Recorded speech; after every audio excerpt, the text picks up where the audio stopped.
If this is what it feels like to be a Bears, Vikings, Lions fan, I don't want to do this anymore.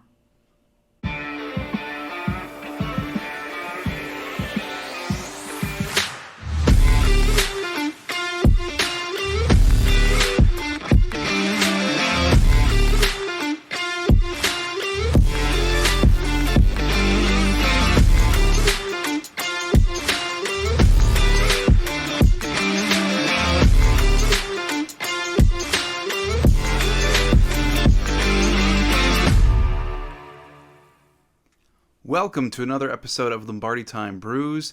I am your host, John Delray. Today we're doing shout-outs and get-outs, the positives and negatives from another Packer loss, another dismantling of the Green Bay Packers, this time at the hands of the Washington Commanders. As the Packers, as we all know, fell to 3-4. But ultimately, at the end of the day, there were some things to take away as positives, and certainly a world of things to take away as negatives.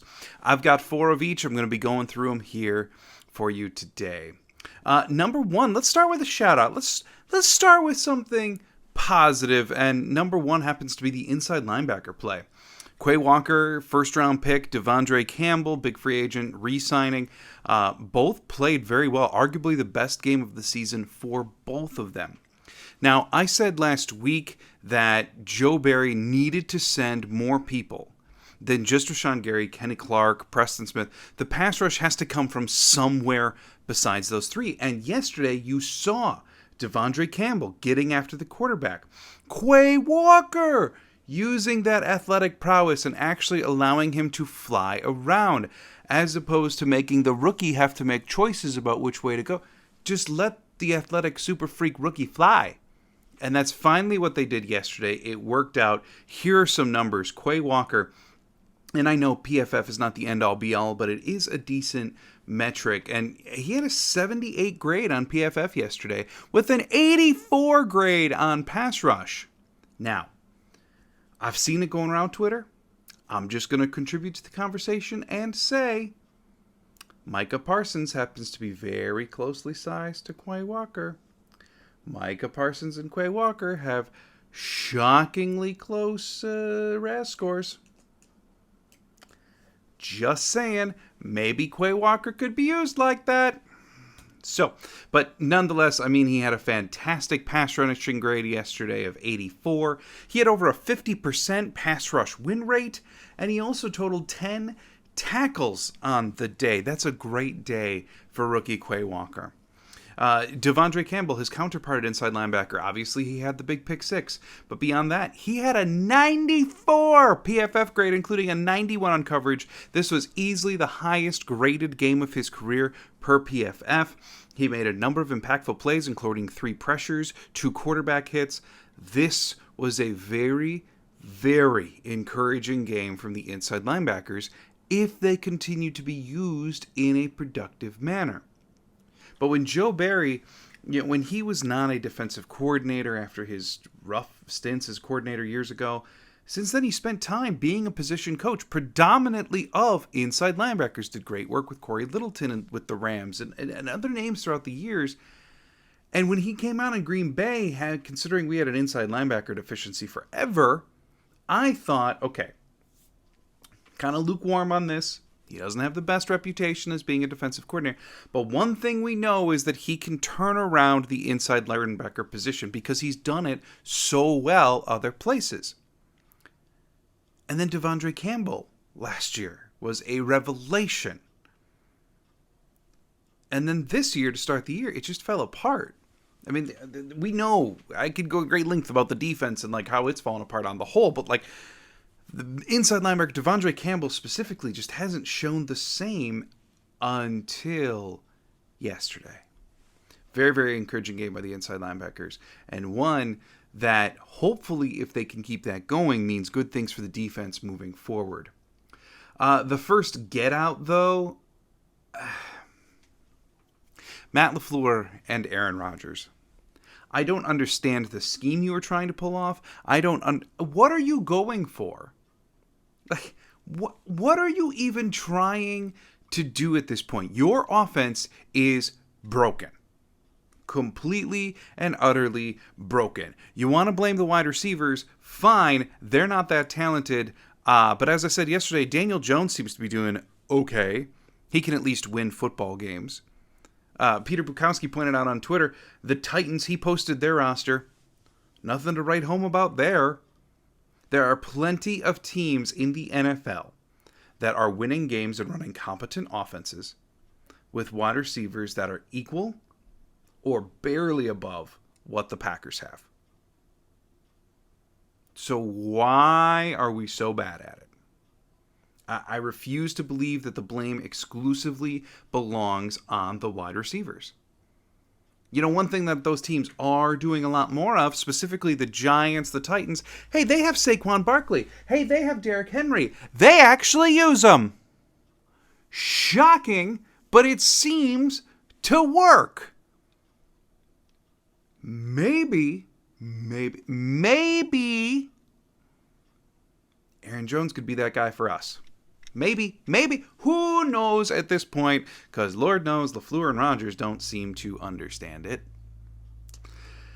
Yeah, on the whole, I just don't get 4th and 1, you run this out to Dobbs. And you know, yesterday I said, and I was right along with the TV announcers, that it looked like Watkins completely did the wrong thing in running this corner or goal or whatever it was on 4th and 1. That he should have been blocking because it looked like a predetermined throw from Rodgers. But here's the issue. Matt LaFleur in his press conference today said that on that 4th and 1, Sammy Watkins actually ran the correct route. That was the play. That was the play for Sammy Watkins to run a corner and Romeo Doubs to run it out. And if you go back and watch it, Sammy Watkins is wide open.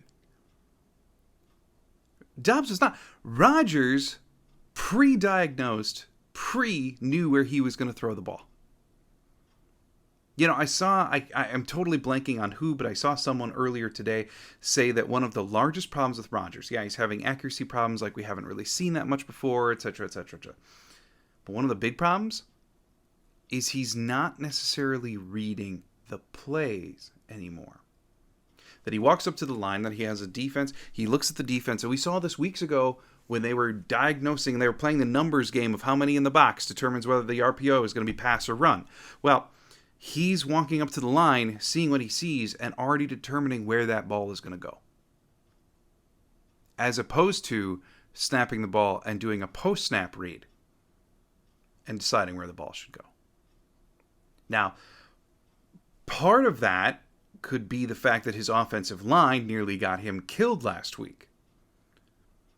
But this week, the offensive line wasn't the problem. So,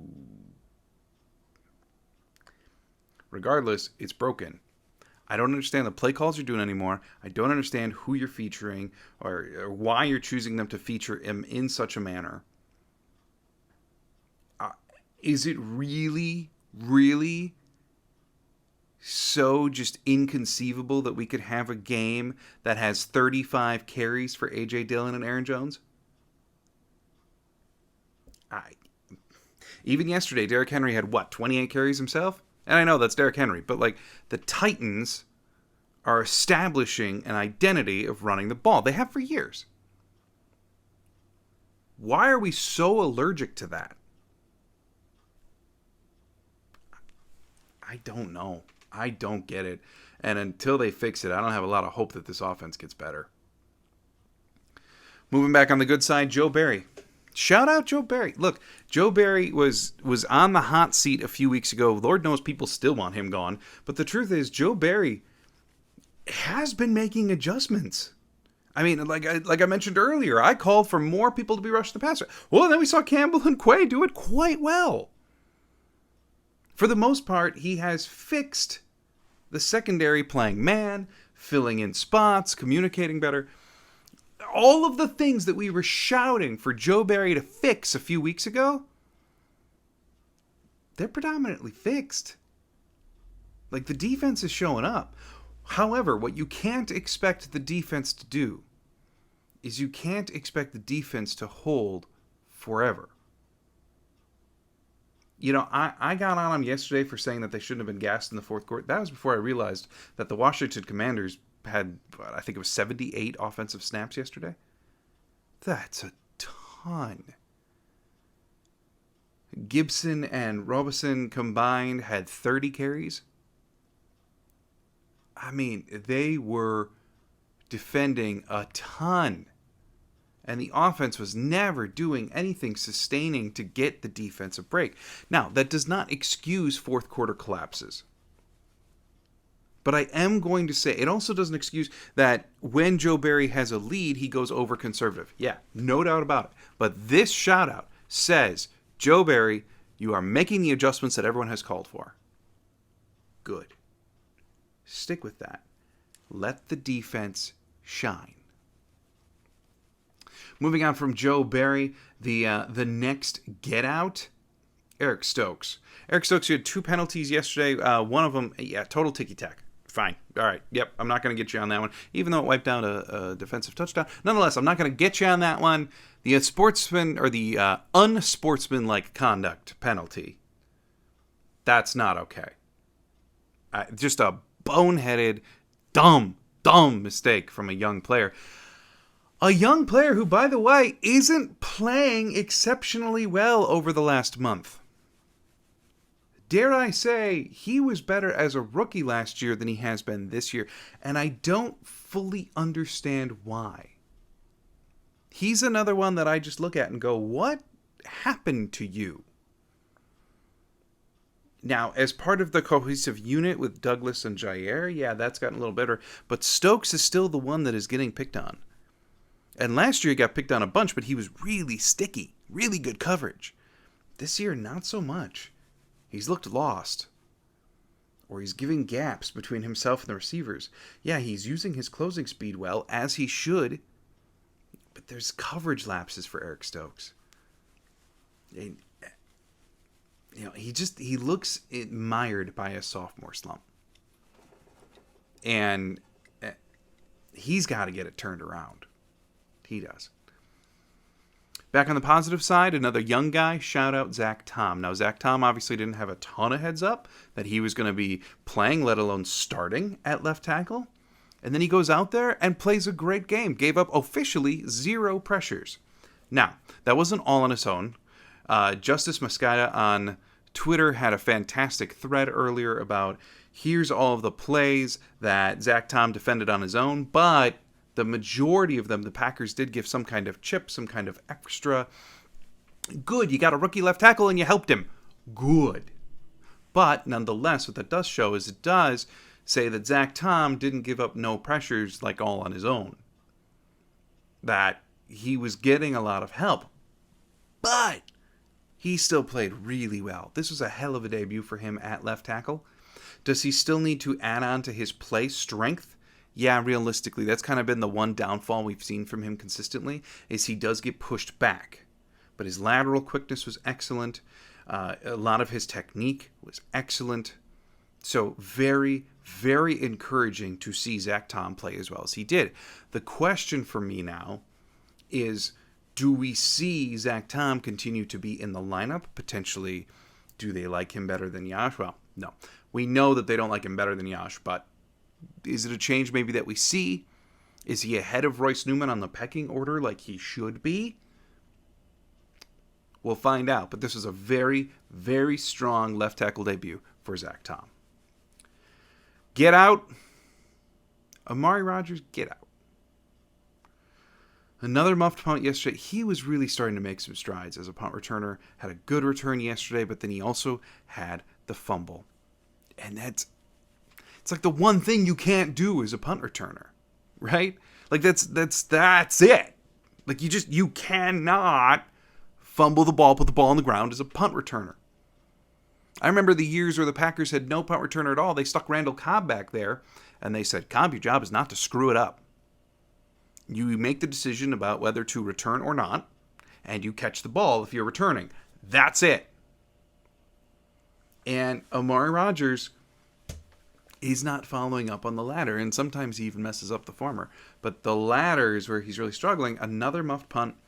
But the thing is, then he played offense and played fairly well.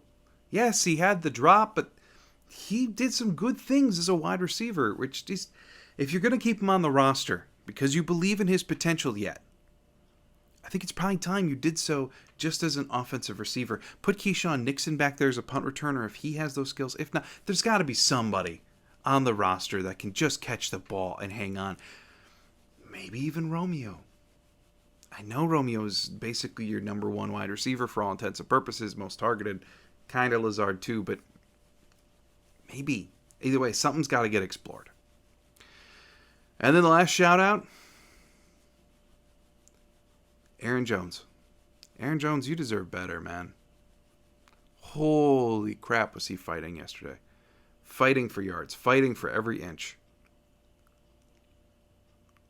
I don't know what he did when. Yeah, they gave him all of these outs. They got the ball in his hands more. Yes, they did. He still is behind on touches from where he was last year. He still is closest to his rookie year overall in terms of touches. He still did not get the ball enough yesterday. Why is it that we can't see a game from Aaron Jones when he has 18 or more carries, considering the Packers historically are 8-0 in games where he's had 18 or more carries? I'm not sure it's a coincidence. I don't understand his usage. I don't understand why they're not giving him the... I don't get it. I don't know what he did to piss somebody off, but he's like the nicest guy in the world, so what the hell? I don't know, but he deserves better from this offense, from Aaron Rodgers, from Matt LaFleur. He deserves better than what he's getting. He is fighting for every inch, for every yard. And, I think it was Marcus Eversole who tweeted yesterday, he's way too nice of a guy, but if Aaron Jones demanded to be traded at the trade deadline, would anyone really blame him? Look, the best players want the ball. And if you don't give them the ball, eventually they tire of that.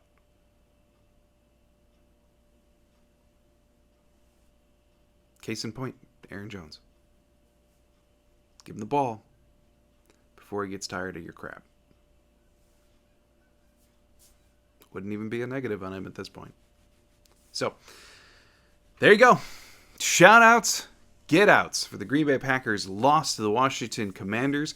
Hit like, share, subscribe on this video if you have not yet done so. Yesterday's video, thanks for checking it out. I know a lot of you here today also saw yesterday's video because that's how it works. But thanks so much for checking out both of these videos. Reaction to the Packers versus Commanders loss. A ton of new subscribers to the channel lately. So thankful that you're here. Glad you're checking it out.